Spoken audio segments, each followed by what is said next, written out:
Kaixo eta ongi etorri jakindunera. Gaur funtzioak ikusiko ditugu.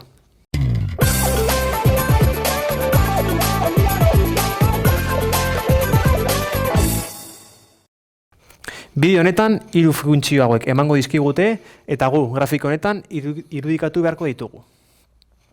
Beraz, funtzio hau. Ikusi genuen lehen funtzio mota da. Hau da, proportzionaltasun funtzioak. I berdin hiru isa. Hau, kuadratikoa bihurtuko bagenu, ikusiko genuke I berdin hiru isa gehi 0 dela.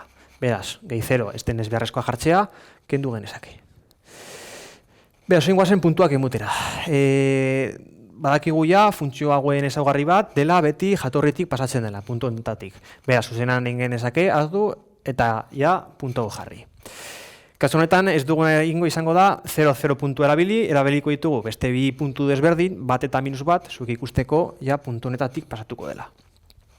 Beraz, bat ematen badiogu, I berdin hiru izango da, beraz, isa bat I hiru, beraz, puntu honetatik pasatuko da, ja zuzen bat botako dugu, eta ikusiko dugu gutxi gora bera nola puntua, bigarren puntua, minus bat puntua, hortik pasatzen dela. Minus bat, berdin, minus hiru izango da, beraz, minus bat, bat bi hiru, beraz, hemendik pasatuko da. Beraz, zuzen bat egiten badugu, gutxi gora bera, ikusiko dugu nola grafika hau 0,0 puntutik pasatzen da eta bi puntu hauetatik. Beraz, kasu honetan ez da beharrezkoa izan 0 puntua kalkulatzea badakigulako ja funtzio hori puntu honetatik pasatuko dela, baino hurrengorako badakigu ja ez dela bakarrik puntu batekin kalkulatuta, adibidez lehen puntua, ja zuzenean marra bat egin dezakegu. Bigarren funtzioa. I berdin bost isa gehi bi. Funtzio mota hau, funtzio kuadratikoa, non n puntu hau den. Ordenatu jatorria, hau da, badakigu funtzio hau puntu honetatik pasatuko dela ja. Zuzenean egin genezake ja bakarrik puntu bat kalkulatu eta badakigu hortik pasatuko dela. Honi 0 ematen badiogu, I bi izango da, puntu hau, bat ematen badiogu, bost bider bat, bost gehi bi zazpi, beraz, bat puntua, bat bi hiru lau bost sei zazpi, demagun emandik egongo dela,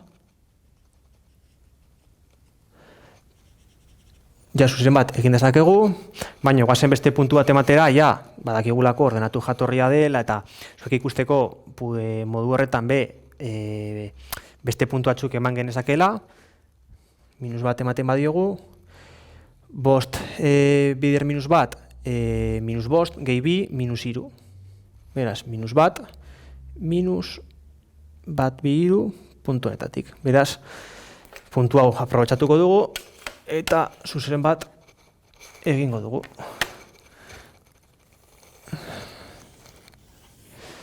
Beraz, ikusten duzuenez, 0 puntua erabili gabe, bi puntu hauekin, ikusi dezakegu ja puntu horretatik pasatzen dela. Azken ekuazioa, ekuazio nahiko erreza demagun, ikusten dugu, ez daukola isarik, hau zenbaki bat konstante bat dela, eta kasu honetan I berdin lau denez, isa guztietarako I berdin bat bi hiru lau izango da. Beraz, kasu honetan I berdin lau funtzioa zuzen hau izango da. Hau izango litzateke I berdin lau, lehen funtzio hau izango litzateke I berdin hiru isa, eta funtzio hau izango litzateke I berdin bost isa gehi bi. Eta zuek altu dezakezu zuei burua. Eta zein izango litzateke adibidez isa berdin minus bat baldin bada? Berdin, idanetarako isa beti bat balioko du. Beraz, funtzioa minus bat puntutik pasatuko denez, gure funtzio hau izango da, isa berdin minus bat. Beraz, hau izan da dana. Mi esker ikusteagatik. Gogoratu, sare sozialetan eta web orrian jarraitu jakindun.